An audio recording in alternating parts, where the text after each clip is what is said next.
Alors, quelques adjectifs, des termes, oui, pour les insécurités, dans l'anxiété, puis l'évitement. Ouais. Les personnes anxieuses, puisque je vous parlais d'anxiété d'abandon, sont des personnes donc, qui nourrissent le doute, qui élaborent des scénarios, et en général des scénarios catastrophes. Ce sont des personnes qui vont avoir de la difficulté lorsqu'on leur fait un reproche, c'est tout leur être qui s'effondre. Si on me fait ce reproche, ça veut donc dire qu'on m'aime moins, qu'on ne m'aime plus, ça veut dire qu'on va me quitter. On est dans cette urgence avec les personnes anxieuses. Elles doutent d'être aimables et elles doutent aussi que ce qu'elles apportent à l'autre va être suffisant. Ce qui peut les engager du reste dans toutes sortes de comportements pour maintenir à tout prix le lien avec l'autre. Je deviendrai, et je caricature, mais c'est vraiment dans cet élan-là plus inconscient, je deviendrai ce que tu veux pourvu que tu restes. Et pourvu qu'on reste ensemble. Donc, oui, je vais avoir la sexualité à laquelle tu aspires, même s'il faut faire entrer dans notre sexualité d'autres personnes et que je ne le veux pas, on va vivre ça parce que, au moins, si je suis cette personne qui n'est pas limitative pour toi, peut-être que, assurément, tu vas vouloir rester avec moi.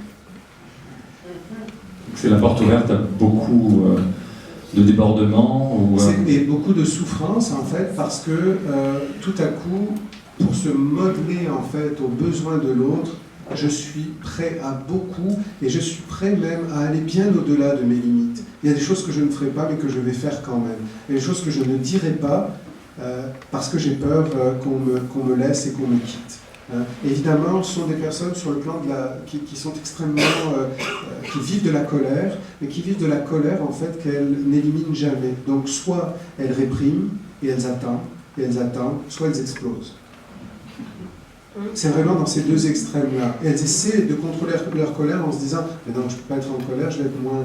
ça ne va pas plaire à l'autre, puis ça va créer des problèmes, et puis, encore une fois, peut-être que l'autre va mettre de la distance, parce qu'on s'entend que les styles d'attachement anxieux, leur peur panique, c'est d'être mis à distance. Si tout à coup on les met à distance, elles se meurent un peu. Donc, ça c'est pour le style d'attachement anxieux. C'est vraiment très différent évidemment avec le style d'évitement de l'abandon, puisque là... D'anxiété d'abandon. Il y a l'anxiété d'abandon. Pardon, d'évitement, parce que là, de l'intimité, parce que là au contraire, donc, ça va être l'inverse qui va s'exprimer. C'est-à-dire qu'au lieu d'être dans la fusion, on va être plus dans la distance. Oui, vraiment les personnalités qui ont développé un style d'attachement évitant sont plutôt des personnes qui ont besoin de s'assurer à tout prix de ne pas être envahies par l'autre. Que l'autre dans ses demandes devient vite intrusif. L'autre dans sa volonté de proximité devient vite dangereux. Et ces personnes-là, de façon typique, vont dire « Ah, tu m'étouffes ». Pourquoi on a besoin de parler de tout ça, on est bien là, pourquoi tu veux reparler de ça, etc. Ce sont des gens qui mettent perpétuellement de la distance et avec lesquels on a du mal à entrer en contact, des personnes difficiles à conquérir, et même quand on est en relation avec une personne évitante, tout à coup, on sent que la distance s'installe, et alors qu'une personne, je dirais tout à fait sainement, veut développer une proximité, une intimité, l'évitant se sent tout à coup menacé, sans l'intrusion, et va adopter des comportements d'hyper-autonomie.